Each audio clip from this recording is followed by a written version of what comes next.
Hi, I'm Steffany Strange. Want to hear something scary?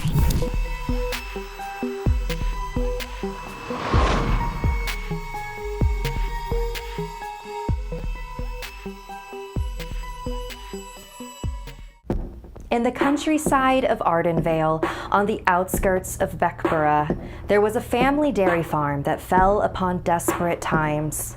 To save the farm, the father sent his eldest daughter, Gertrude, to sell the family mule at the nearest village. After a half-day's travel, Gertrude arrived in the village of Beckborough. She made her way to the marketplace and began asking around. The merchants waved her off or made joke offers on her mule. It was almost enough for her to give up and go home, until she met a charming man in a feather cap. "That's a good, strong animal you have," the man said. "You deserve a good price for a mule like this." He made Gertrude a generous offer, even more than she expected, and traded her mule for a full bag of silver. Cheerful with her fortune, Gertrude skipped and jangled to a building named the Baker's Inn. She decided she could afford a room for the night before embarking home the next morning. The inn was warm and lively, with customers lined up to purchase dinner pies from the bakery counter. Gertrude reached the counter and she met the welcoming eyes of the baker. She eagerly placed a piece of silver on the counter and requested a pie and room for the night. Smiling, the baker placed the silver on his scale, but at that moment, his smile changed to a frown. He grabbed Gertrude by the wrist. "Where did you get this? You can get in a lot of trouble buying goods with plated counterfeits." Gertrude looked down at her bag of silver, confused, and cold reality settled in. She began to weep. "I didn't know. I thought the silver was real, I swear," she pleaded. "The man in the feather cap tricked me. I sold my family mule to him, and now I can never show my face at home." The baker felt bad for losing his temper. "Oh, you poor child. That is not fair." He handed her a pie from the rack and gave her a table to sit and eat. With cheeks still moist, she ate the pie. It was hot and filled with a delicious, very tender beef filling. It was no wonder the bakery had people lined up earlier. It was evening now, and Gertrude had nowhere she could go. But the baker had a proposition. "Young miss, you saw how busy it got in here today. How would you like to work for me? You can live in the spare room and parcel money home to your family." Gertrude was speechless. She hugged the baker, and after he showed her the room, he explained her duties. She would clean, tend the bakery counter, and prepare the guest rooms. Gertrude would have a chance to save the family farm after all. She fell fast asleep. Later that night, she sprung awake to the sound of blood-curdling screams echoing through the walls of the inn. Was this a nightmare? What could she do? Gertrude clutched the sheets to cover herself and laid scared for a long time. But eventually, the screaming ceased, and she drifted back to sleep. At sunrise, Gertrude came downstairs and welcomed a knight in noble silks with a sword at his hip. When the baker came out of the larder, Gertrude asked if he had heard the unsettling screams the previous night. "Oh, what you heard last night," the baker began ominously, "is the inn's worst kept secret. We have a ghost problem. We're lousy with them, in fact. If I'd known better, I wouldn't have built my bakery in a haunted inn. They're a nuisance, yes, but they're harmless, I promise." This statement prompted laughter from the knight across the room. "Sounds like a hoax. I've seen all there is to see. Witches, fairies, redcaps, and trolls, but never a ghost," he said. "Well, tonight, maybe you will," derided the baker. The baker sent Gertrude to prepare the knight's room, and after a long day of sweeping and selling pies, she sat down to a tasty pie of her own.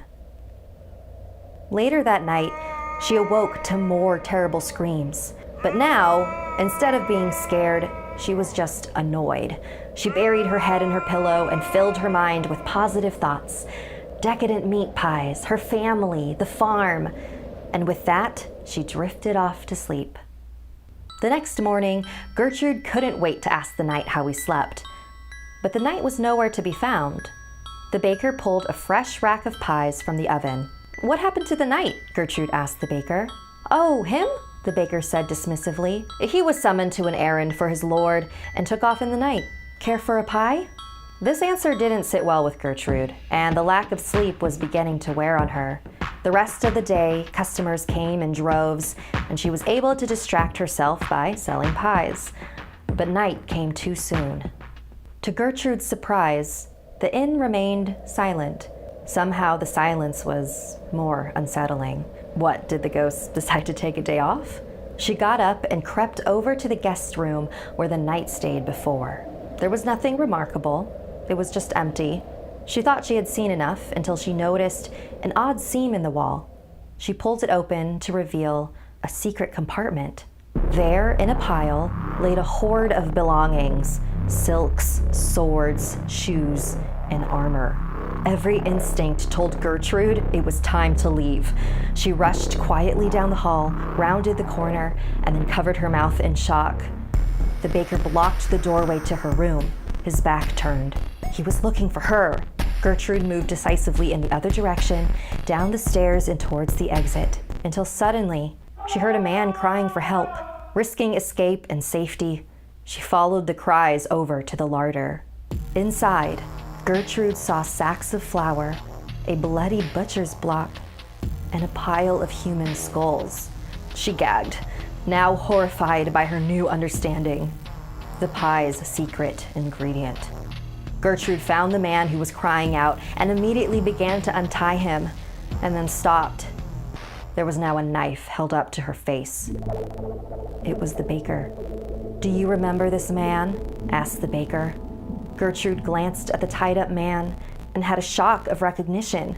"Yes," said the baker. "It's the man with the feather cap who humiliated you. And now he's here, at your mercy." She recoiled at the baker's sinister invitation. "Even if he hurt me, nobody deserves this."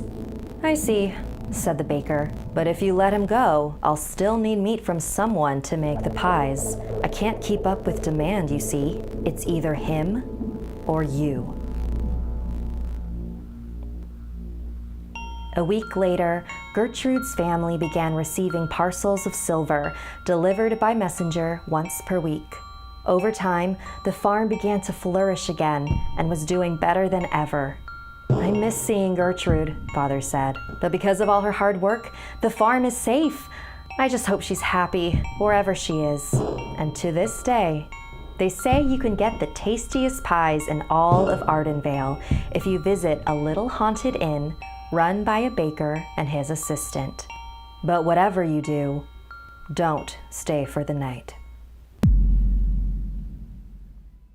Thanks so much for listening. Like and share if this video gave you the chills. And don't forget to subscribe and turn on the bell for notifications. See you next time.